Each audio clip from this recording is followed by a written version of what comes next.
அன்பு உள்ளங்கள் அனைவருக்கும் வணக்கம். லக்ஷ்மி அவர்கள் எழுதிய மிதிலா விலாஸ் அருமையான குடும்ப நாவல்.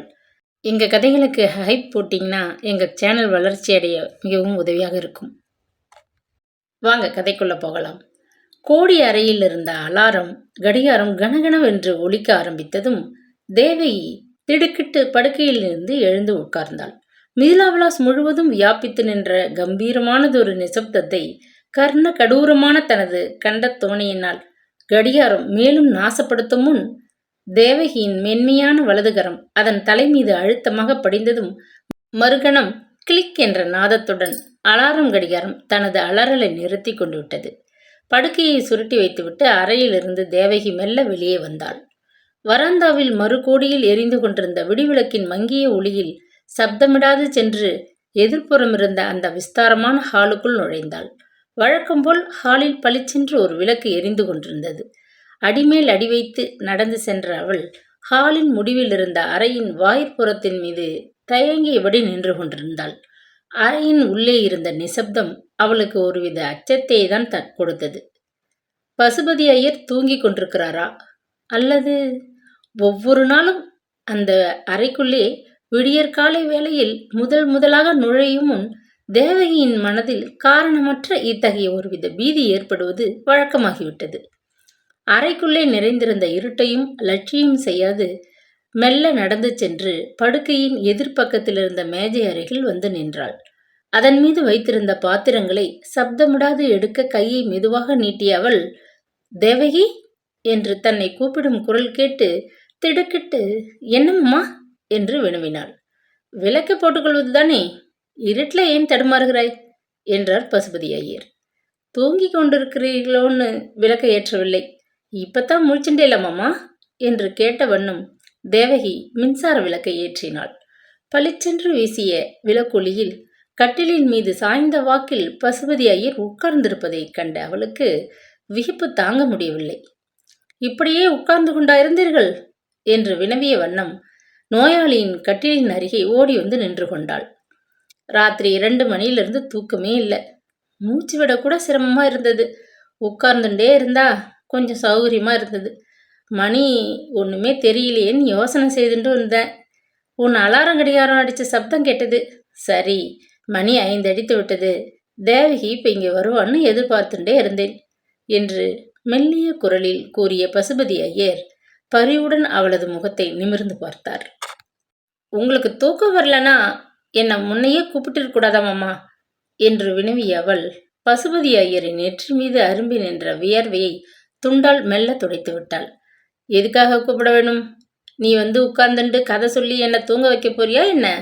அசடே, வயசானா மனுஷாளுக்கு தூக்கம் சரியாகவே வராது, அதுவும் சீக்கு வேற என்றால் கேட்கணுமா என்று பெருமூச்செறிந்தார் பசுபதி ஐயர். தேவகி பதில் சொல்லவில்லை. படுக்கையை சுற்றிலும் தட்டி சுத்தப்படுத்தி தலையணைகளை சௌகரியமாக திருப்பி போட்டுவிட்டு நன்றாக படுத்துக்கொள்ளும்படி அவருக்கு உதவி செய்தாள். பிறகு மேஜை மீது நோயாளி உபயோகித்து வைத்திருந்த பாத்திரங்களை சேகரித்து எடுத்துக்கொண்டு வெளியே போகும் முன், மாமா உங்களுக்கு ஏதாவது வேணுமா என்று கேட்டாள். எனக்கு இப்போ சத்தியமாக ஒன்றும் வேணாம், விளக்க அணைச்சிட்டு போ, தூக்கம் வருகிறதான்னு முயற்சி செய்து பார்க்குறேன் என்றார் அவர். தாழ்வாரத்தின் மறுகோடியில்தான் பின்கட்டிற்கு செல்லும் மாடிப்படிகள் இருந்தன. அதை அடையும் முன் தேவகி தினமும் 3 பேர்களுடைய அரைவாசல்களை கடந்து செல்ல வேண்டி வந்தது. புலியின் குகை வாயிலை கடந்து செல்ல வேண்டும் என்றால் கூட அவளுடைய நெஞ்சம் அத்தனை வேகத்தில் துடிக்காது என்பது திண்ணம். ஆனால் தாழ்வாரத்தின் எதிர்ப்புறத்தை ஒட்டினாற்போல் அமைந்திருந்த அந்த பெரிய அறையின் வாயிற்படியை தாண்டி செல்லும் வரை தினசரி ஒருவித திகிலையே அவள் அனுபவித்தாள்.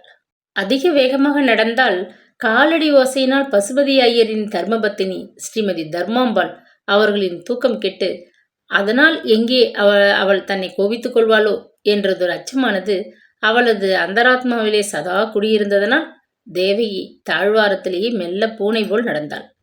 ஆனால் அன்று காலையில் அந்த அறைக்குள்ளிருந்து எழுப்பிய குரட்டையின் பலத்த ஓசை தர்மாம்பாள் ஆனந்தமயமானதொரு நித்திரையில் லைத்திருப்பதை அறிவுறுத்தவே தேவகி பயம் கொஞ்சம் குறைந்தவளாக சற்று வேகமாகவே நடந்தாள். தர்மாம்பாளின் அறைக்கு அடுத்தாற்போல் இருந்த ஹாலையும் அதைத் தொடர்ந்த 2 அறைகளையும் அவளது 2வது புத்திரன் சந்திரசேகரனும் அவனது மனைவி மைத்திலியும் தங்களது வாசஸ்தலமாக உபயோகித்துக் கொண்டிருந்தனர். வழக்கம்போல் அந்த ஹாலில் கதவு இறுக்கி சாத்தப்பட்டிருப்பதைக் கண்ட தேவகி நிர்பயமாக நடந்து மாடிப்படிகளை அடைந்தாள். கீழே செல்வதற்கு அடியெடுத்து வைத்த அவள் தனது பெயரை உச்சரித்து யாரோ மெல்ல கூப்பிடுவதை உணர்ந்து திரும்பி பார்த்தாள். அவளது அதரங்களிலே லேசானதொரு புன்னகை அரும்பியது.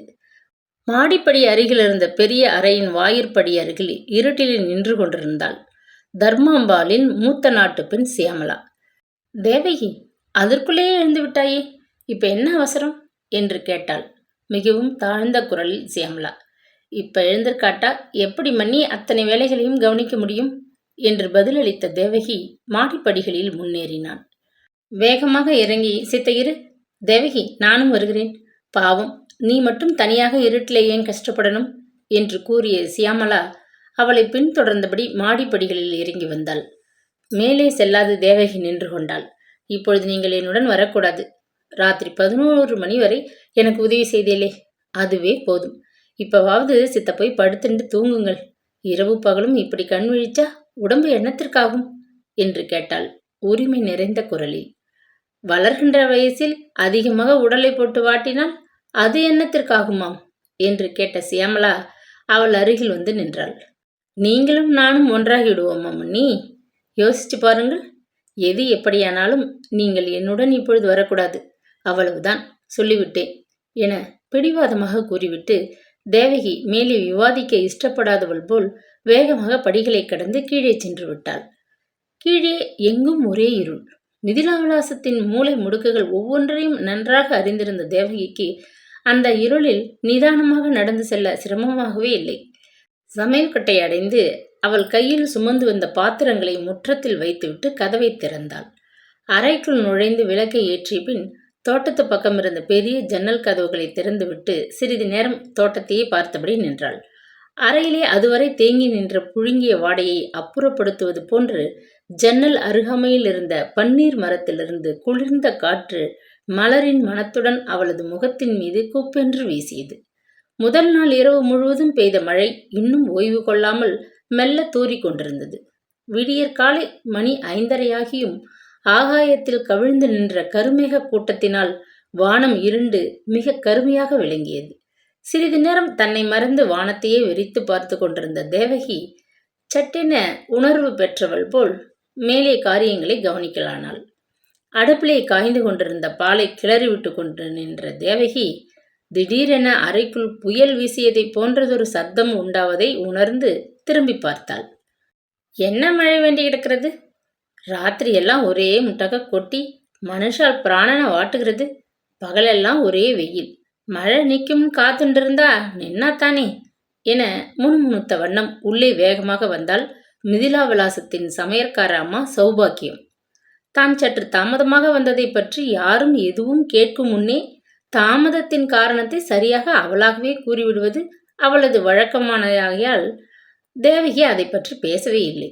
அதுவரை அமைதி நிலவியிருந்த சமையற்கட்டில் சௌபாக்கியம் நுழைந்த பின்பு நாலாவிதமான சப்த ஜாலங்கள் எழுப்பலாயின. கிளிக் என்று கரண்டிகளின் ஓசையும், டக்கென்று பாத்திரங்கள் கீழே வைக்கப்படும் பொழுது ஏற்படும் சப்தமும், பிறகு ஏக காலத்தில் பல பாத்திரங்கள் உருட்டப்படும் கடபுடா சத்தமும் கலந்து மூடியிருக்கும் சமையல் அறைக்குள்ளே இருட்டிலே புகுந்து வெளியேறத் தெரியாது திண்டாடும் பூனை ஒன்று செய்யும் அட்டகாசத்தை போன்று இருந்தது.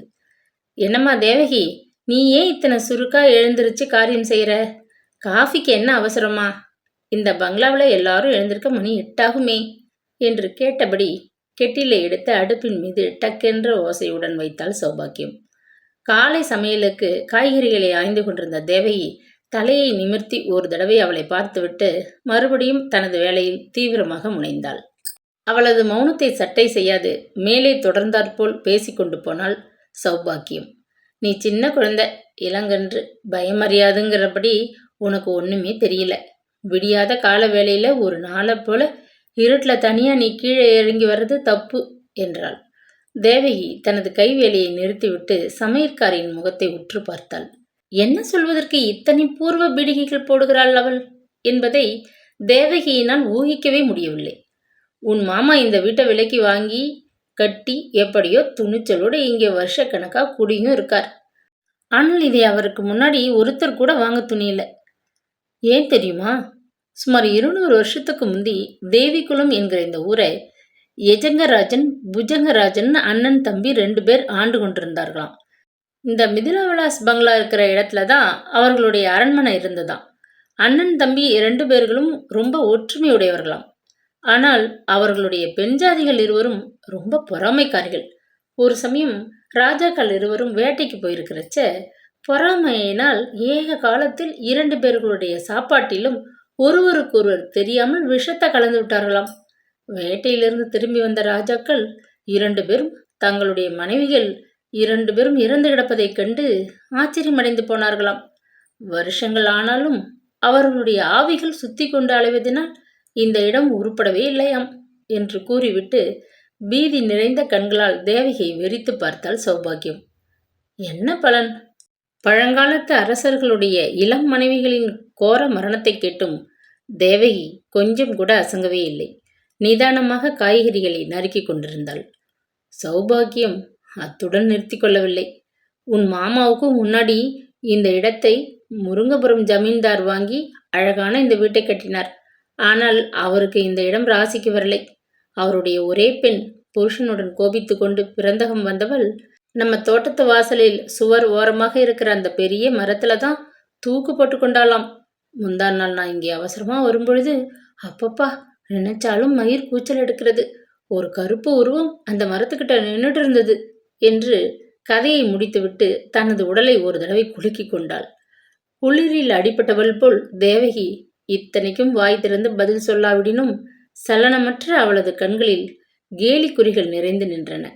வாயிற்புறத்திலே சுவரின் ஓரமாக வளர்ந்த ஆகாயத்தை நோக்கியபடி நின்று கொண்டிருந்த அந்த கொன்றை மரத்தை பற்றி தேவகியின் உள்ளத்திலே இன்பமானதொரு நினைவுதான் குடிகொண்டிருந்தது.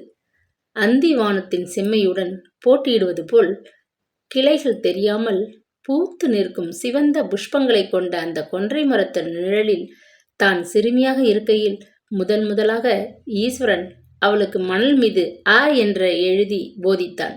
தேவகியின் இன்ப நினைவுக்கு இருப்பிடமாயிருந்த அந்த கொன்றை மரம் பாவம் ஏனோ இந்த சௌபாகியத்தின் பயங்கர களஞ்சியமாக விளங்கியது.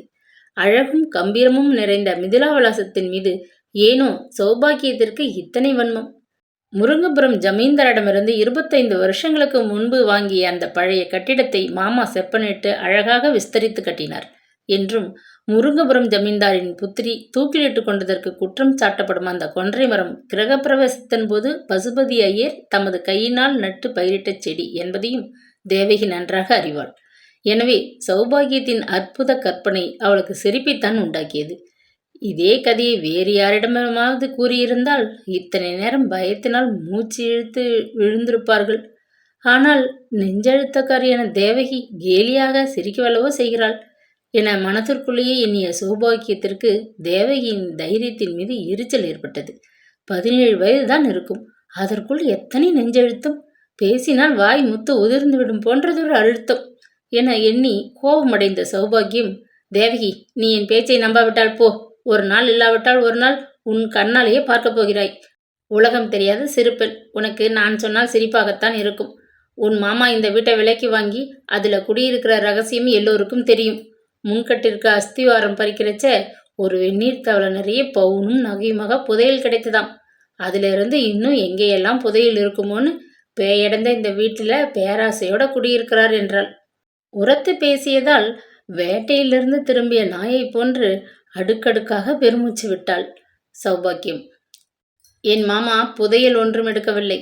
பல வருஷங்கள் நெற்றி வியர்வை நிலத்தில் விழ உழைத்துத்தான் மிதிலா விலாஸ் என்ற மோட்டார் கம்பெனியின் முதலாளியானார் என்று பதில் கூற வேண்டும் போல் தேவகியின் நாக்கு துடித்ததென்றாலும் சௌபாகியத்தின் முகத்திலே தாண்டவமாடிக்கொண்டிருந்த கோபக்குறிகளைக் கண்டு மௌனமாகிவிட்டாள். இத்தனை பேச்சிற்கும் ஒரு தடவை கூட வாயை திறக்காத தேவகி மீது சௌபாகியத்திற்கு கோபம் பொத்துக்கொண்டு வந்தது. காலை வேளையில் வேலையின் சிரமம் தெரியாது ஏதாவது சம்பாஷிக்கலாமே என்றால் இந்த பெண் ஏன் இப்படி மௌனம் சாதிக்க வேண்டுமாம்? தர்மாம்பாளிடமும் வீட்டில் உள்ள எல்லோரிடமும் தினமும் நன்றாக வசவு வாங்கி கொண்டு திமிர் அடங்கவில்லையே இந்த பெண்ணுக்கு என்று மனதிற்குள்ளேயே உரிமையவள், ஏய் பேசாமடந்தே, காஃபி தயாராகிவிட்டது. மேலே என்ன செய்யணுமாம்?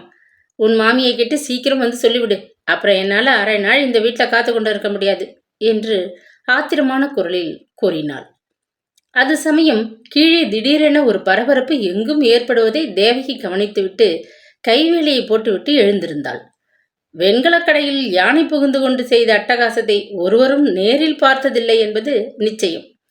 ஆனால் அதை பார்க்க வேண்டுமானால் ஸ்ரீமதி தர்மாம்பாள் அம்மாள் காலை வேளையில் மாடியிலிருந்து எழுந்திருந்து இறங்கி வரும்போது மிதிலா விலாசத்தின் 8 திக்குகளும் ஏற்படும் பரபரப்பைக் கண்டு வெண்கலக் கடையில் புகுந்த யானையே வெட்கி தலைகுனிந்து விடும். முனியம்மா, சனியனை எங்கே தொலைஞ்சிட்ட? மாடிப்படியெல்லாம் ஒரே குப்பை. நன்னா பெருக்க கூட கண்ணு வஞ்சி போச்சா? எங்கே அந்த தடி தாண்டவரான் என் கந்தசாமி? முற்றத்தில் காய வச்ச விறகுகளை எடுத்து அடுக்கி வைக்கல?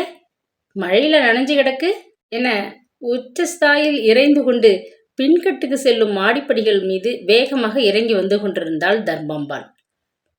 அவளது பாதங்களின் வேகத்தை தாளாதது போன்ற அந்த மர மாடிப்படிகளில் ஒவ்வொன்றும் கிரீச் கிரீச் என்ற சப்தத்துடன் ஓலமிட்டது. காலை வேளையில் உயரத்திலிருந்து கீழே இறங்கி வந்த களைப்பை தாங்க முடியாத தர்மாம்பாள் பெருமூச்சு விட்டு கொண்டே, ஏண்டி தேவகி, முற்றத்தில் கிடக்கும் விறகுகளை நீயாவது பார்த்து அடுக்கி வச்சிருக்கப்படாதோ? ராத்திரி முழுவதும் மழையில நனைஞ்சு கொண்டிருக்கே என்று அதட்டியபடி சமையல் அறைக்குள்ளே எட்டி பார்த்தாள். நான் அவைகளை ராத்திரி கவனிக்கவே இல்லை மாமி, அதனால் என்று தேவகி வார்த்தைகளை பயத்துடன் மென்று விழுங்கினாள். நீ ஏன் கவனிக்கப் போகிறாய்? நீ நாளைக்கு இன்னொருத்த வீட்டுக்கு போகிற பெண். இந்த வீடு எக்கேடு கெட்டால் உனக்கென்ன என்று அதிருப்தியுடன் பதிலளித்துவிட்டு தர்மாம்பாள் சௌபாக்கியத்தின் பக்கம் திரும்பி, ஏனம்மா, அந்த வெண்கல பானைக்கு மாவு தடவாமல் அடுப்பில் போட்டு விட்டேலா? உங்க அவசரம் உங்களுக்குன்னா பின்னாடி அதை தேய்க்கிற வேலைக்காரிக்குன்னா தெரிகிறது அதன் சிரமம் என்று குரலை கொஞ்சம் தாழ்த்தி கொண்டு முகத்தை சுளித்த வண்ணம் வினவினாள். வெண்கல பானைக்கு மாவு பூசலைங்கிறத நீங்க நேர்ல பார்த்தேலா என்று சௌபாக்கியம் கோபத்துடன் முணுமுணுத்து தர்மாம்பாளை பார்த்து பேச பிடிக்காதவள் போல முகத்தை திருப்பிக் கொண்டாள். தர்மாம்பாள் அதற்கு மேல் விவாதிக்க பிரியமில்லாதவள் போல் தேவகி பக்கம் திரும்பி, பூஜை அறையில எல்லாம் ரெடியாக எடுத்து வை, நான் ஸ்நானம் பண்ணிட்டு வருகிறேன் என்று அவசரமாக கூறிவிட்டு அவ்விடத்தை விட்டு அகன்றாள். தகுந்த உயரமும் உயரத்திற்கேற்ற பருமனும் கொண்டிருந்த தர்மாம்பாளுக்கு வயது 58 கொண்டிருந்தது. காலன அளவு வியாபித்து நிற்கும் குங்கும பொட்டு துளங்கும் தனது பரந்த நெற்றியை சற்று சுளித்த வண்ணம் அவள் வேலைக்காரர்கள் யாரையேனும் வெறித்து பார்த்தாலே போதும், அந்த ஆசாமி மிதிலா விலாசத்திலே வகித்து வந்த வேலையிலிருந்து அப்பொழுதே தள்ளப்பட்டான் என்று அர்த்தம். தர்மாம்பாளை நேரடியாக பார்க்க கூட வேண்டாம், பெயரை கேட்டாலே போதும் மிதிலா விலாசத்திலே வேலை செய்து வந்த வேலைக்காரர்கள் எல்லோரும் பயத்தில் கிடுகிடுவென்று நடுங்குவார்கள். எஜமானி அம்மாளின் அதிருப்திக்கு ஆளாவதை விட மரண தண்டனையே மேல் என்று எண்ணும்படியானதொரு கிளி அவர்களுக்கு. பங்களா வேலைக்காரர்கள் மட்டும் தர்மாம்பாளை கண்டு அஞ்சவில்லை என்றும், தேவி குலத்தில் வசித்து வந்த அநேகம் பேர்கள் அந்த அம்மாளுடைய கூரிய நாக்கு நின்றும் எழும் விஷம் கலந்த வசைமொழிகளுக்கு பயந்து, ஆகா, உங்களை போன்று உண்டா என்று கூழை கும்பிடு போட்டு வீண் முகஸ்துதி செய்து கொண்டு தப்பி வாழ்ந்தனர் என்றதொரு வதந்தி கூட உலாவிக் கொண்டிருந்தது. இத்தனை பிரக்யாதி பெற்ற ஸ்ரீமதி தர்மாம்பாளை கண்டு கிஞ்சித்தும் அஞ்சாத ஆசாமி ஒருத்தி இருக்கத்தான் இருந்தாள். அவள்தான் சௌபாக்கியம் என்னும் அந்த பங்களாவின் சமையல்காரம்மா. அதுவரை மிதிலா விலாசத்தில் சமையல் வேலைக்கு வந்து சொல்லிக்கொள்ளாமல் ஓடின 14 சமையல்காரர்களையும் போலில்லாமல் சௌபாக்கியம் கடந்த 3 வருஷங்களாக அந்த வீட்டில் சமையல் வேலை செய்து கொண்டிருந்தாள். நீடித்து அங்கே அவள் தங்கியிருந்ததின் ரகசியம் அவள் ஒருத்திக்குத்தான் தெரியும். மிதிலா விலாசத்திற்கு வேலைக்கு வரும் முன் தர்மாம்பாளின் பிரசித்தி பெற்ற முன்கோபத்தை பற்றிய பல கதைகளையும் சௌபாக்கியம் கேள்விப்பட்டிருந்தாள்.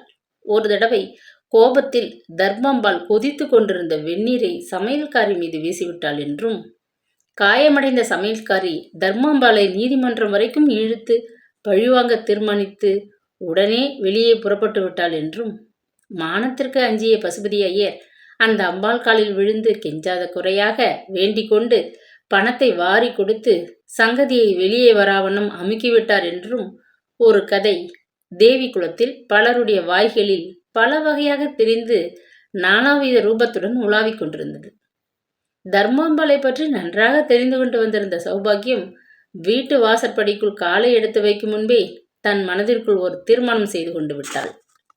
கோபத்தில் விஷ்ணு பகவானின் சக்கராயுதத்தைப் போல் செப்பல் தட்டை சமையற்காரி மீது தர்மாம்பாள் வீசினாள் என்றால், சமையல்காரியின் கைகள் அதை பார்த்து கொண்டு சும்மா இருப்பானேன்? திருப்பி எதிரியின் மீது வீசுவதற்கு அத்தனை பெரிய பங்களாவில் ஒரு அண்டாவாவது டம்ளராவது அகப்படாமலா போய்விடும்? தர்மாம்பாளுடைய முன்கோபத்திற்கு ஈடு கொடுக்கக்கூடிய நெஞ்செழுத்தத்துடன் தான் சௌபாக்கியம் அந்த பங்களாவில் வேலைக்கு அமர்ந்தாள். தர்மாம்பாளுடைய நாவை கூரிய வாளிற்கு ஒப்பிடலாம் என்றால், சௌபாக்கியத்தின் நாக்கை பெரும் கோடாலிக்கு ஒப்பிடலாம் என்று கூறும்படி அவள் நிர்பயமாக அந்த பங்களாவில் வேலை செய்து கொண்டிருந்தாள். 10 வருஷங்களுக்கு முன்பு என்றிருந்தால் தர்மாம்பாள் சௌபாக்கியத்தின் திமிரை அடக்கி அவளுக்கு தகுந்த பாடத்தை கற்பித்திருப்பாள். வாலிபம் ஒடுங்கி வயோதிகம் ஏறிக்கொண்டு போகும் இந்த வயதில் அவளுக்கு சமையற்காரியுடன் சண்டையிட்டு கொண்டு தனது அதிகாரத்தை காட்ட ஆசை ஏற்படவில்லை. 15வது சமையற்காரியான அவள் கோபித்து கொண்டு வேலையை விட்டு சென்று விட்டால் பங்களாவில் உள்ள அத்தனை பேருக்கும் யார் சமைத்து கொட்ட முடியும்? எண்ணத்திற்கு வீண் வம்பு என்றதொரு எண்ணத்திலே சௌபாக்கியத்தின் கொட்டத்தை சற்று துளிர்க்க விட்டு அசட்டையாக இருந்து வந்தாள் தர்மாம்பாள். எஜமானி அம்மாள் ஸ்தான அறைக்கு சென்று விட்டாள் என்பதை அறிந்த சௌபாக்கியம், தேவகி, நீ கேட்டு சொல்லிவிடு. இன்னைக்கு தயாராக வேண்டிய சமையல் விவரத்தை முதல்லையே சொல்லாட்டா அப்புறம் என்னால் ஆகாது. திடீரென்று அதை செய்யணும்னு உன் மாமி உத்தரவு போட்டா நீ தான் செய்து கொள்ள வேணும். ஆமாம், சொல்லிவிட்டேன் என்று படபடப்பாக பேசிவிட்டு தனது வேலையை கவனிக்க ஆரம்பித்தாள். நோயாளி பசுபதி ஐயருக்கு காலை வேளையில் செய்ய வேண்டிய சுசுறுஷைகளை முடித்து கொண்டு தேவகி மாடியிலிருந்து திரும்ப இறங்கி வருவதற்கும் தர்மாம்பாள் பூஜையிலிருந்து வெளிப்படுவதற்கும் சரியாக இருந்தது. ஏண்டி தேவகி, அந்த சௌபாகியம் கார்த்தால பிடிச்சு என்னத்துக்கு முணுமுணுத்து கொண்டே இருக்கா? சித்த வெறுமனே இருக்க முடியலையா அவளுக்கு? சௌபாகியம் பெயரை பார்க்கவில்லை பெயரை என்று அதட்டலாக வினவிய வண்ணம் கூடத்து ஊஞ்சலில் வந்து உட்கார்ந்து கொண்டாள் தர்மாம்பாள். மாமிக்கு நேரடியாக பதில் ஒன்றும் கூறாது மௌனமாக சமையல் அறைக்குள் சென்ற தேவகி அங்கே சௌபாகியம் கோபாவேசத்துடன் ஒரு மூச்சு சண்டைக்கு தயாராக நிற்பதை கண்டாள். அது சமயம் அவளிடம் பேச்சு கொடுப்பதே ஆபத்து என்று உணர்ந்த அவள் குனிந்த தலையை நிமிராமல் தனது வேலைகளை கவனித்துக் கொண்டிருந்தாள். ஆனால் சௌபாகியத்தின் வாய் என்னவோ சும்மா இருக்கவில்லை. என் பெயருக்கு என்ன குறைச்சல் வந்துவிட்டதாம்?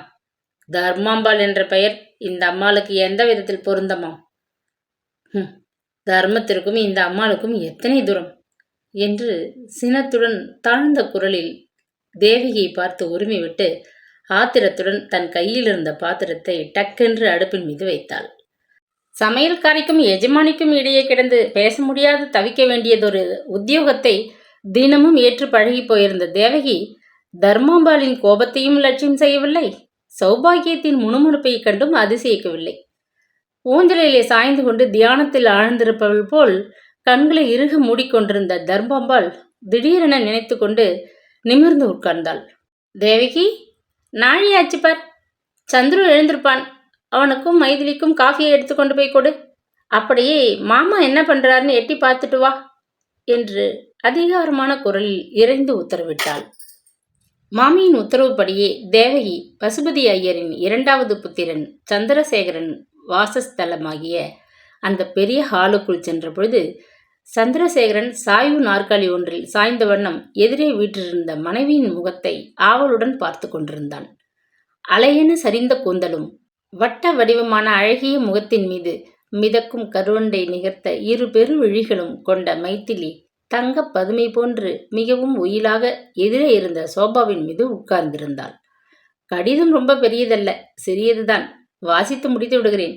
அப்புறம் நீங்கள் அந்த பேப்பரை படிக்க ஆரம்பிக்கலாம் என்று கொஞ்சலாக கூறிய அவள் பேசுகின்ற பொற்சித்திரம் போன்ற முத்துக்களை நிகர்த்த பற்களின் வரிசை தெரிய சிரித்தாள். அழகானதொரு மனைவியை அடைந்தோம் என்று தனக்குள்ளே இருமாந்து மகிழ்ந்து கொள்பவன் போல் சந்திரசேகரன் மைத்திலியின் முகத்தை ஆர்வத்துடன் பார்த்து கொண்டிருந்தானே ஒழிய பதில் ஒன்றும் கூறவில்லை. மைத்திலியின் கரத்தில் இருந்த கடிதத்தை கடைக்கண்ணால் கவனித்தபடி மேஜை மீது தான் கொண்டு வந்த காஃபி பாத்திரங்களை வைத்த தேவகி ஒரு கணம் துணுக்குற்றாள். அந்த கடிதம் தகப்பனாருக்கு எழுதிய கடிதம் எப்படி கிடைத்தது என்று வியப்படைந்த அவள் மேலே யோசிக்கும் முன் தேவகி, மேலண்ட ரூம்ல எல்லாம் தாறுமாறா கிடக்கிறது, சித்த எடுத்து வைத்துட்டு போ என்று புன்னகை ததும்பும் முகத்துடன் உத்தரவிட்டாள் மைதிலி. மைதிலியின் பிரத்யோகமான அறை மிக அலங்கோலமாக நிலையில் இருந்தது. முதல் நாள் வெளியே போவதற்காக தன்னை சிங்காரித்துக் கொண்ட அவள் வெறுப்புடன் கலைந்து போட்டிருந்த பல புடவைகள் தரை மீது மூளைக்கு ஒன்றாக சுருட்டி வீசப்பட்டு கிடந்தன. கண்ணாடிக்கு எதிரே இருந்த மேஜை மீது தைல புட்டிகளும் வாசனை திரவிய கிண்ணங்களும் தாறுமாறாக கிடந்தன.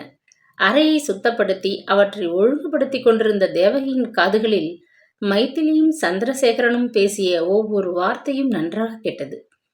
இந்த கடிதம் உங்கள் தம்பி ஈஸ்வரன் அப்பாவுக்கு 2 வருஷங்களுக்கு முன் அமெரிக்காவுக்கு போன புதிதில் எழுதியதாக்கும். நேற்று லைப்ரரி புத்தகம் ஒன்றை பிரிக்கும் பொழுது அதில் கிடந்தது. நான் படித்து பார்த்தேன்.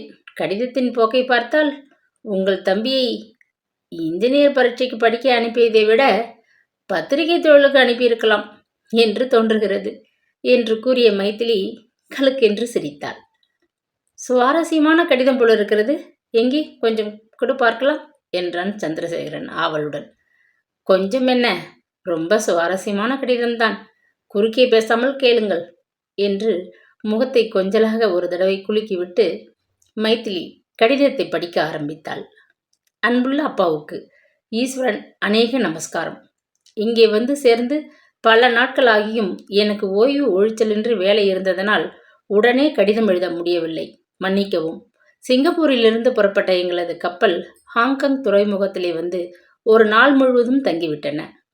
அருமையான அந்த சந்தர்ப்பத்தை வீணாக்காது நானும் என்னுடன் வந்த சிலரும் கப்பலை விட்டு இறங்கி ஊருக்குள்ளே சென்று நன்றாக சுற்றி பார்த்தோம். மறுநாள் காலை புறப்பட்ட எங்களது கப்பல் எங்குமே நிற்கவில்லை.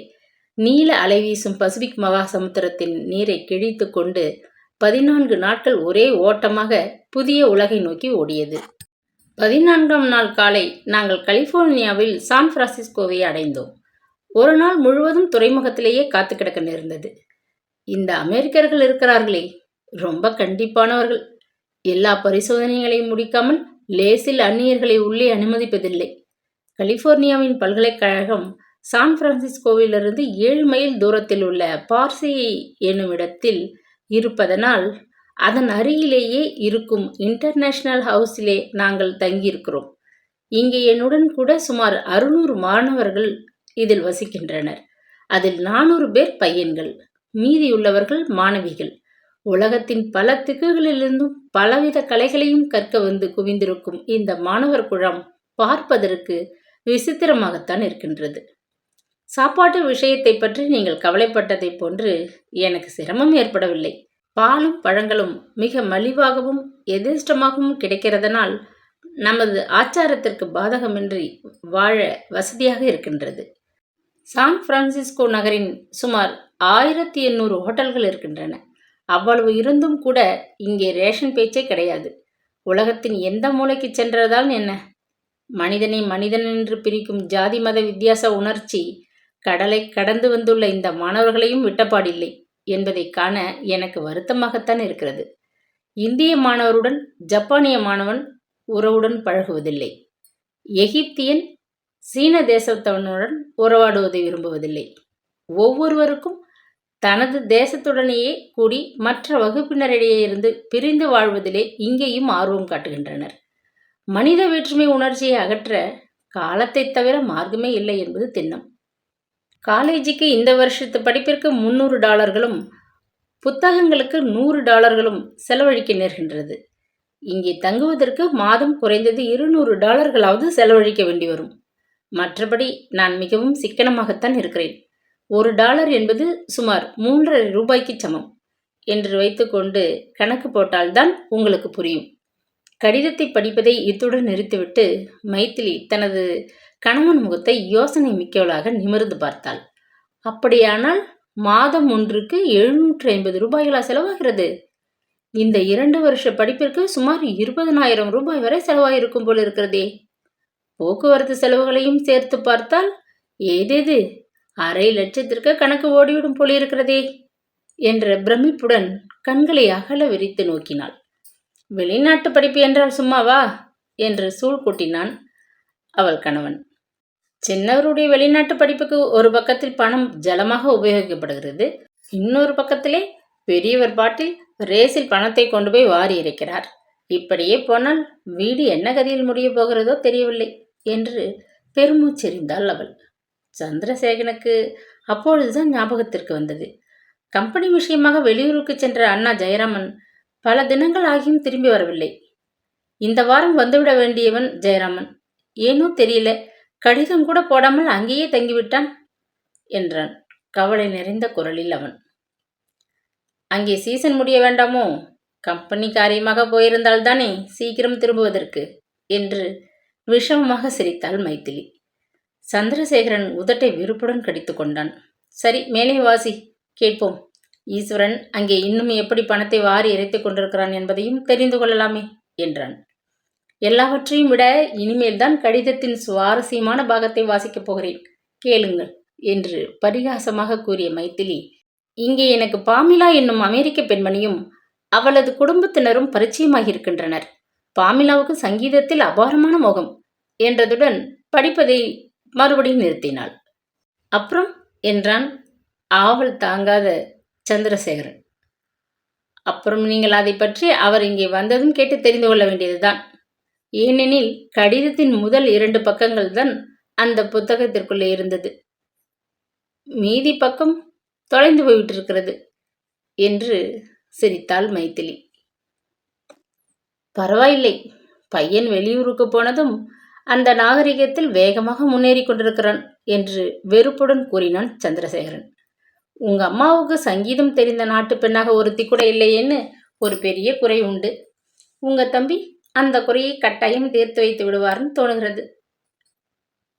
என் 3வது நாட்டு பெண் அமெரிக்காவிலிருந்து வந்தவளாக்கும் என்று உங்க அம்மா பெருமை அடித்துக் கொள்ள சௌகரியமாக இருக்கும் என்று கூறிவிட்டு கலகலவென்று நகைத்தாள் மைதிலி. ஈஸ்வரன் அப்படிப்பட்ட காரியம் ஏதாவது செய்வான் என்று நீ நினைக்கிறாயா என கவலையுடன் கேட்டான் சந்திரசேகரன். சில தினங்களில் அமெரிக்காவிலிருந்து திரும்பி வரப்போகும் ஈஸ்வரன் வரும்பொழுது கையுடன் ஒரு வெள்ளைக்கார பெண்ணையும் அழைத்து கொண்டு மிதிலா விலாசத்திற்குள் பிரவேசித்தாள் என்றதொரு பயம் திடீரென்று அவனது மனதிலே எழுந்தது. எல்லாவற்றையும் இன்னும் சில தினங்களில் நேரிலேயே பார்த்துவிடப் போகிறோம். உங்கள் தம்பி அமெரிக்காவிலிருந்து வரப்போகிறார் என்று 1 மாசமா வீடு 2 பட்டு கொண்டிருக்கிறதே. வந்தால் உண்மை தெரிகிறது என்றாள் மைதிலி அசட்டையாக. ஈஸ்வரன் அப்படி தப்பு காரியம் செய்வான் என்றா நினைக்கிறாய் என்று மீண்டும் ஒரு முறை கவலையுடன் கேட்டான் சந்திரசேகரன். ஏன் செய்யக்கூடாது? காலாகாலத்தில் கல்யாணம் செய்து வைக்காமல் பையன்களை சீமைக்கு படிக்க அனுப்பினால் எத்தனையோ தவறுகள் நடக்கலாம். ஊருக்கெல்லாம் புத்தி சொல்ல தெரியும் உங்க அம்மாவுக்கு. தன் விஷயத்தில் மட்டும் ஏனோ யோசனை தெரியாமல் போயிற்று. ஈஸ்வரனுக்கு கல்யாணம் செய்து வைக்காமல் அமெரிக்காவுக்கு அனுப்பினது என்னவோ அத்தனை உசிதமாக தோன்றவில்லை. உங்க தம்பியை பற்றி நீங்கள் என்ன நினைத்து கொண்டாலும் சரி, குணத்திலே அவரை கொஞ்சம் கூட உங்களோடு ஒப்பிட முடியாது. ஈஸ்வரன் உங்கள் அண்ணாவைப் போல நிறத்துல கருப்பு இல்லையே தவிர சகலத்திலும் அவரை போலவேதான். அதே முன்கோபம், அதே என்று மேலே முடிப்பதற்குள் சந்திரசேகரன் வெறுப்புடன் வெளியே செல்வதைக் கண்டு நிறுத்தி கொண்டாள். அவளுடைய சம்பாஷணையுடன் முடிவு தேவகியின் காதுகளில் நாராசம் போல் வந்து விழுந்தது. ஈஸ்வரனை பற்றி கேவலமாக பேசிய மைதிலியின் வார்த்தைகள் மிகவும் வேதனை செய்தது. மைத்துனர்களை பற்றி கூற கொஞ்சமும் பயமின்றி கூறும் அவளது தைரியத்தை நினைத்து தேவகி அவள் மேல் கோபம் கொண்டாள். ஆனால் அவளால் மைதிலியை என்ன செய்ய முடியும்? தர்மாம்பாளின் அபிமானத்துக்குரிய இளைய நாட்டு பெண்ணான மைதிலி வீட்டின் சின்ன எஜமானி அல்லவா? அவளை தைரியமாக நிமிர்ந்து பார்க்க கூட தேவகிக்கு என்ன உரிமை இருக்கிறது? பலவாறு சிந்தித்து கொண்டு வெளிவந்த அவள் தன் மீது தொப்பென ஏதோ வீழ்வதைக் கண்டு திடுக்கிட்டு பிரமித்து நின்றாள். அடடா, மேலைய போட்டுட்டேன், பார்க்கல, தவறி விழுந்துட்டு. இந்த புடவைகள் 2ஐயும் வேலைக்காரியிடம் போடாமல் நீயே நன்றாக துவைத்து உலர்த்திவிடு. வேலைக்காரி துவைப்பதற்கு எனக்கு பிடிக்கவில்லை என்று புன்னகை பொங்கும் முகத்துடன் குழைவு நிறைந்த குரலில் உத்தரவிட்டாள் மைதிலி. தேவகியின் உடல் ஒரு கணம் அவமானத்தினால் குன்றியது. அழகிய அவளது கன்னங்கள் 2ம் குப்பென்று சிவந்து போயின. பங்களாவிலிருந்து மற்ற எல்லோரையும் போல் தேவகி மைதிலியின் கவர்ச்சி நிறைந்த வட்ட வடிவமான முகத்தைக் கண்டு மயங்கி ஏமாந்து விடவில்லை. தேனினும் இனிய அவளது வார்த்தைகள் விஷத்தின் மீது தடவிய சர்க்கரை பூச்சை போன்றவை என்பதை உணர்ந்திருந்தாள். ஆதலின் மைதிலியின் புன்னகை பொங்கும் முகத்தை திரும்பி கூட பாராது வெளியே சென்றாள். நோயாளியை கவனிக்கும் நிமித்தம் அன்று 3வது முறையாக தேவகி மாடி பக்கம் வந்த பொழுது வழக்கம்போல் தினசரி பசுபதி ஐயர் அறையில் நடக்கும் அந்த காட்சியைத்தான் கண்ணுற்றாள். ஆனால் வழக்கத்திற்கு மாறாக அறைக்குள்ளே நிலவி நின்ற வியல்பமானதொரு நிசப்தம் அவளுக்கு வியப்பை உண்டாக்கியது. நோயாளியின் கட்டில் அருகில் போடப்பட்டிருந்த ஆசனம் ஒன்றில் வழக்கம்போல் தான் தர்ம அம்பாள் வீட்டின் எஜமானி என்ற தோரணையில் வீற்றிருந்தாள். ஆனால் அவள் தேவகி உள்ளே வந்ததை கூட கவனித்ததாக தோன்றவில்லை. தலையை குனிந்து கொண்டு ஏதோ தீவிரமாக சிந்தித்துக் கொண்டிருந்தாள். கட்டிலில் படுத்திருந்த நோயாளி பசுபதி ஐயர் தமது கண்களை இறுக மூடிக்கொண்டிருந்தார். அவர் தூங்குகிறாரா அல்லது சிந்தித்துக் கொண்டிருக்கிறாரா என்று தேவகியால் சற்றென்று ஊகித்துக் கொள்ள முடியவில்லை. வெளியே போக தயாராக உடுத்தி கொண்டிருப்பவன் போல் தென்பட்ட சந்திரசேகரன் நோயாளிக்கு எதிர்ப்புறமாயிருந்த ஜன்னல் அருகில் தோட்டத்தை வேடிக்கை பார்ப்பவன் போல் நின்று கொண்டிருந்தான். அவனும் தாயை போன்று ஏதோ தீவிரமாக ஆலோசித்துக் கொண்டிருக்கிறான் என்பதை அவனது முகபாவம் எடுத்து காட்டியது.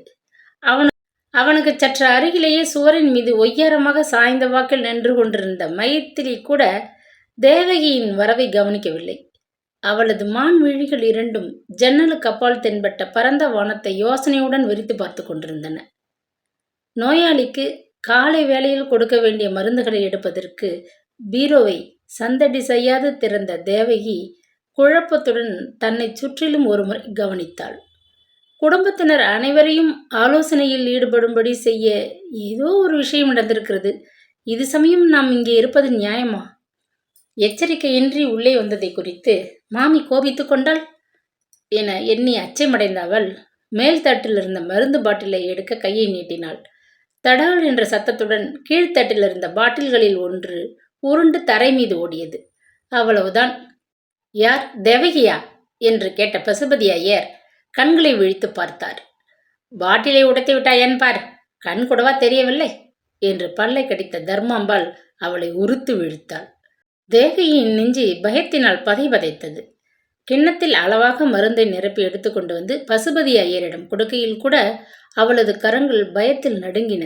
அது சமயம் தொடர்பு விட்டு போன சம்பாஷணையை மீண்டும் துவங்குகிறவள் போல் மைத்திலி மாமியார் பக்கம் திரும்பி பேச ஆரம்பித்தாள். அப்பா ராத்திரி முழுவதும் சரியாகவே தூங்கவில்லை போல் இருக்கிறது. அடிக்கடி இருமிக் கொண்டே இருந்தார். நடுராத்திரி இருக்கும். இவர் எழுந்து உட்கார்ந்து கொண்டு, மைத்திலி வரையா, அப்பா ஏன் தூங்கலன்னு போய் பார்த்துட்டு வரலாம்னு என்னை கேட்டார்.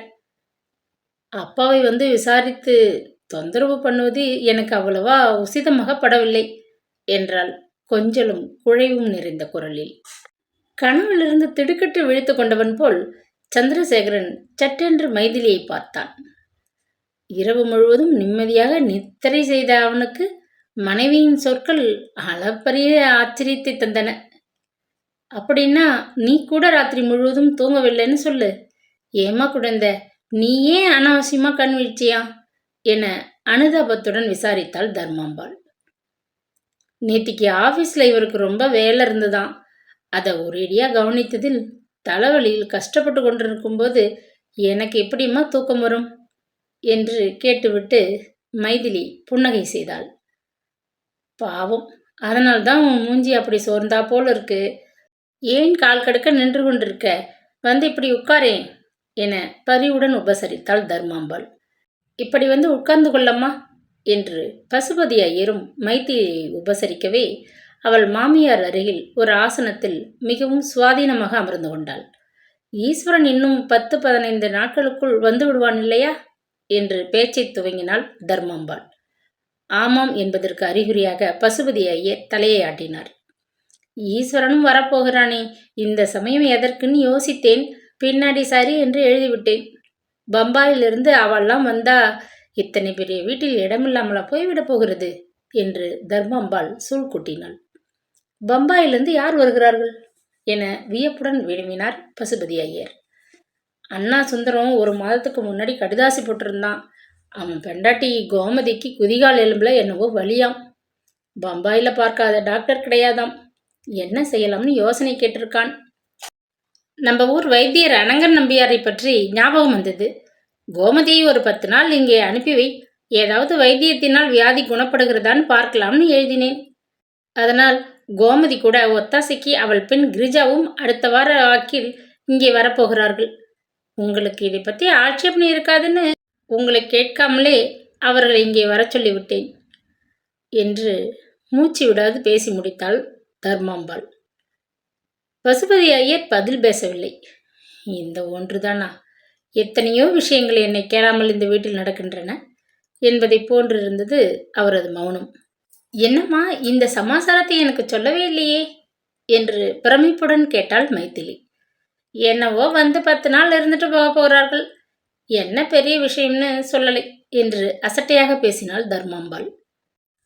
மனைவியை எச்சரிப்பவன் போல் தொண்டையை கனைத்த சந்திரசேகரன் தந்தையின் பக்கம் திரும்பி, அப்பா, ஆஃபீஸுக்கு போயிட்டு வரேன்பா, நாழியாச்சு என்று கூறிவிட்டு டக் டக் என்று பாதரட்சை ஒலிக்க வெளியே சென்றான்.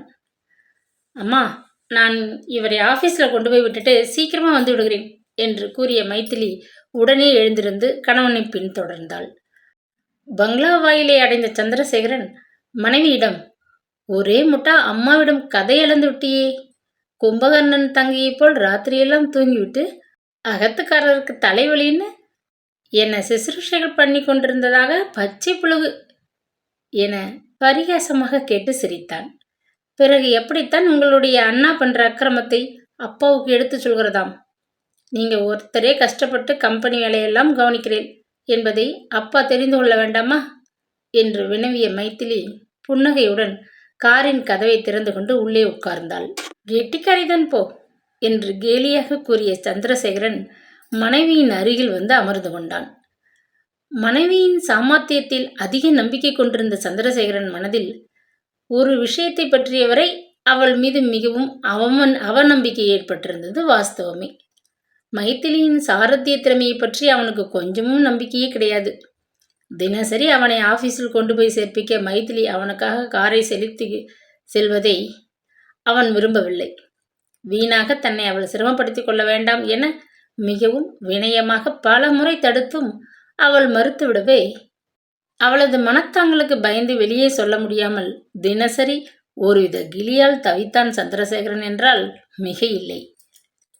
வேகமாக மோட்டார் வண்டியை பங்களா கேட்டிலிருந்து சாலை மீது திருப்பிய மைதிலி கணவனை திரும்பி பார்த்து, என்னடாப்பா, அம்மாவுக்கு புதுமையிலும் புதுமையாக இத்தனை தாராளம் ஏற்பட்டு விட்டதேன்னு ஆச்சரியப்பட்டேன். இப்போ எனக்கு புரிந்துவிட்டது. பம்பாயிலிருந்து வரப்போகிற அந்த பெண் கிரிஜாவுக்கு கொஞ்சம் பாடத் தெரியும். அடிக்கடி ரேடியோக்களில் கூட பாடுவாள். உங்க அம்மா பலத்த யோசனையோட தான் அண்ணா பெஞ்சாதியை இங்கே தங்குபடி உபசரித்து அழைத்திருக்கிறார். அந்த பெண் பார்க்க கொஞ்சம் நன்றாயிருந்தால் அப்படியே அவளை ஈஸ்வரனுக்கு முடித்து விடலாம்னு எண்ணம். உங்க அம்மா இதெல்லாம் ஒன்றும் எனக்கு சொல்லாவிட்டாலும் எனக்கு எல்லாம் பளிச்சுன்னு விளங்கிவிட்டது. பார்க்கலாம் யாருக்கு பிரைஸ் கிடைக்குதுன்னு. அமெரிக்கா படகிக்கா, இந்த பம்பாய் படகிக்கா என்று என கூறிவிட்டு கலகலவென சிரித்தாள். சந்திரசேகரன் தன் மனைவி கூறியது ஒன்றையும் காதில் வாங்கிக் கொள்ளவே இல்லை. மிதிலா விலாசத்திலிருந்து புறப்பட்ட car Mithila Vilas motor company இருக்கும் அந்த இடத்திற்கு வருவதற்குள் கடந்து செல்ல வேண்டிய தேவி குலத்தின் முக்கிய தெருக்களின் வளைவுகள் மிக பயங்கரமாக அவன் கண்முன் வந்து நின்றன. தெருக்களில் சுயேட்சையாக அங்கும் இங்கும் ஓடிக்கொண்டிருந்த கோழிகளுக்கும் நாய்களுக்கும் வரவிருக்கும் ஆபத்தை எண்ணி பரிதாபப்பட்டான். தேவி குலத்தின் ராஜபாட்டையின் இரு மரங்கிலும் அடர்ந்து வளர்ந்து நின்ற பெரிய புளிய மரங்களை பற்றி சிந்தித்த பொழுது அவனது உடலில் வியர்வை குப்பென்று கசிந்தோட ஆரம்பித்தது.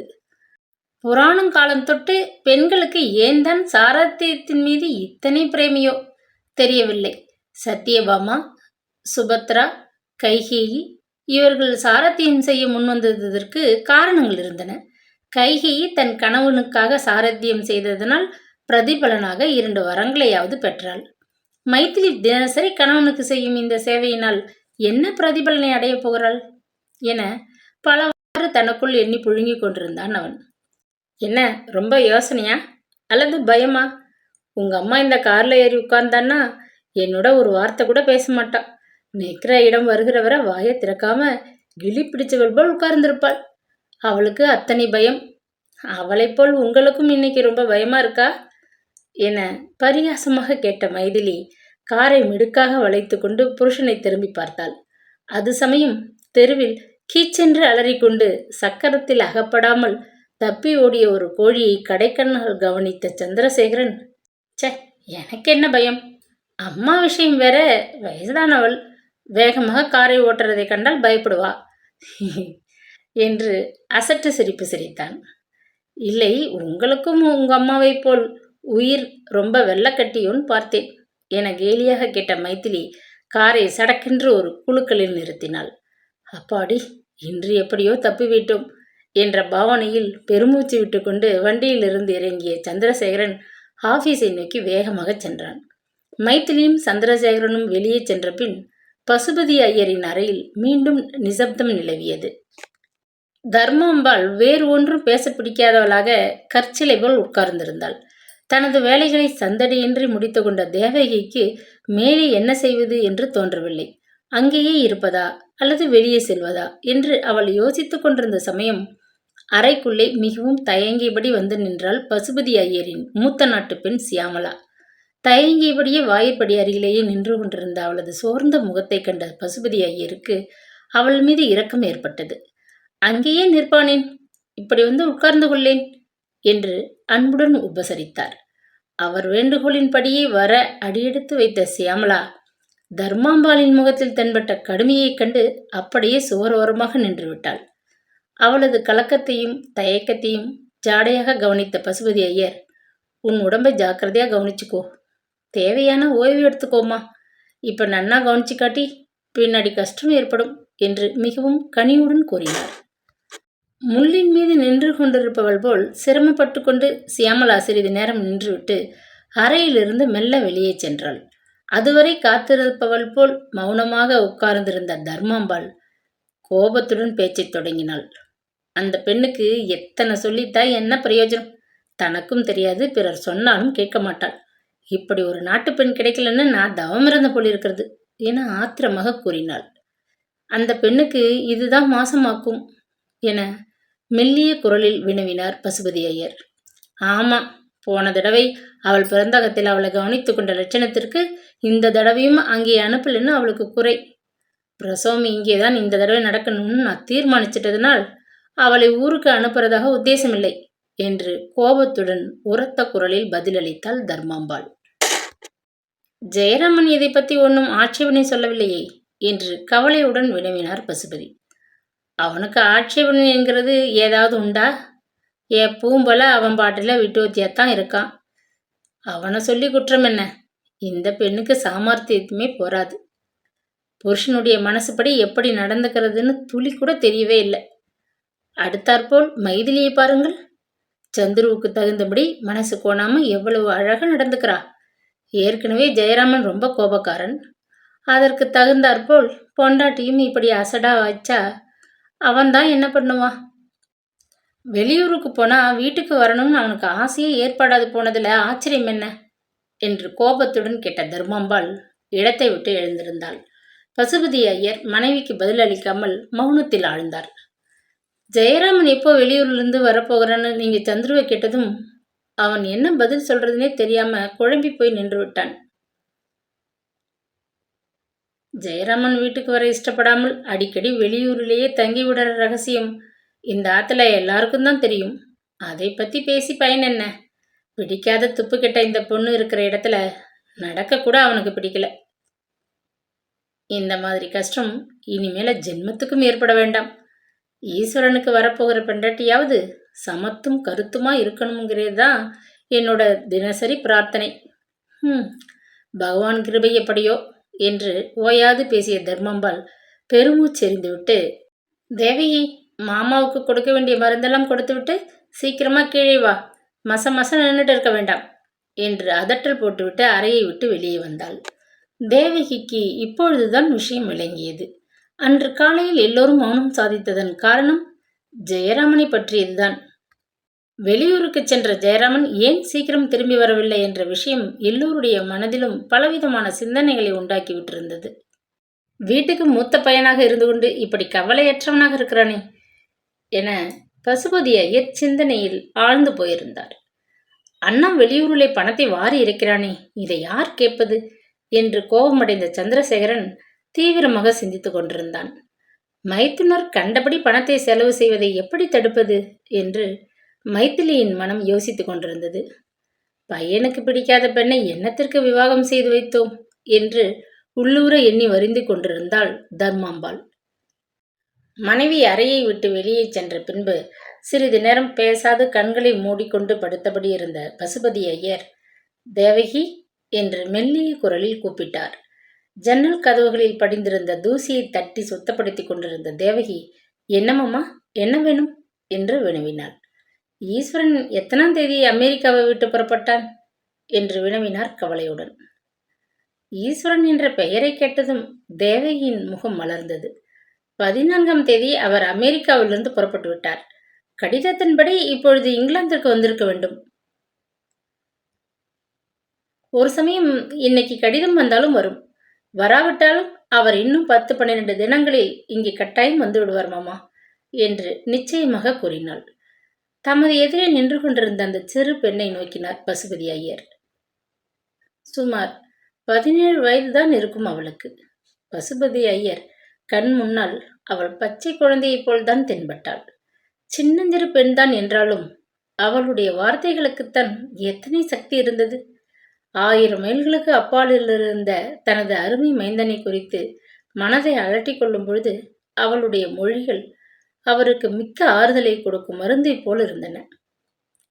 இன்னும் 10 தினங்களில் ஈஸ்வரன் இங்கே வந்துவிடுவான் இல்லையா என்று மீண்டும் ஒரு முறை குழந்தை போல் கேட்ட பசுபதி ஐயர் தம்மையும் அறியாமல் எதிர்ப்புற சுவரின் மேல் மாட்டியிருந்த அந்த போட்டோவை உற்று பார்த்தார். கட்டாயம் வந்துவிடுவார் மாமா என்று மிகவும் உறுதியாக கூறிய தேவகியும் அது சமயம் ஈஸ்வரனுடைய அந்த போட்டோவைத்தான் பார்த்து கொண்டிருந்தாள். பசுபதி ஐயரின் 3 புத்திரர்களில் கடைக்குட்டியான ஈஸ்வரன் மீது அவளுக்கு எல்லையற்றதொரு பாசம் ஏற்பட்டிருந்தது உண்மையே. அதற்கு காரணம் இருந்தது. மோட்டார் கம்பெனி முதலாளியான பசுபதி ஐயரை பற்றி தெரியாதவர்கள் தேவி குலத்திலேயே இல்லை என்று திண்ணமாக கூறலாம். பசுபதி ஐயரின் பெயர் பிரசித்தி பெற்று விளங்குவதற்கு 3 காரணங்கள் இருந்தன. தமது சொந்த முயற்சியினாலேயே சாதாரண நிலையிலிருந்து செல்வந்தராக மாறிய மிகச்சில பெயர்களில் பசுபதி ஐயரும் ஒருவர் என்பது முதலாவது காரணமாகும். தேவி குலத்திலிருந்து பக்கத்து நகரங்கள் பலவற்றுக்கும் ஓடிக்கொண்டிருந்த பஸ்களில் ஒன்றில் முதலாக டிரைவர் உத்தியோகத்தில் அமர்ந்திருந்த பசுபதி ஐயர் எப்படி காலக்கிரமத்தில் மிதிலா விலாஸ் என்னும் மோட்டார் கம்பெனியின் முதலாளியாக மாறினார் என்பதை பற்றி ஊரிலே பலரிடையே பலவித அபிப்பிராய பேதங்கள் இருந்தன. லக்ஷ்மி தேவியின் மனதில் கிருபை ஏற்பட்டுவிட்டால் ஐஸ்வர்யம் தானாகவே கூரையை பித்து கொண்டு கொட்டாதா என்ற நம்பிக்கையை உடைய வயோதிகர்கள் பசுபதி ஐயரின் ஐஸ்வர்யத்திற்கு காரணம் அதிர்ஷ்டம் என்பதுதான் என்று விவாதித்தனர்.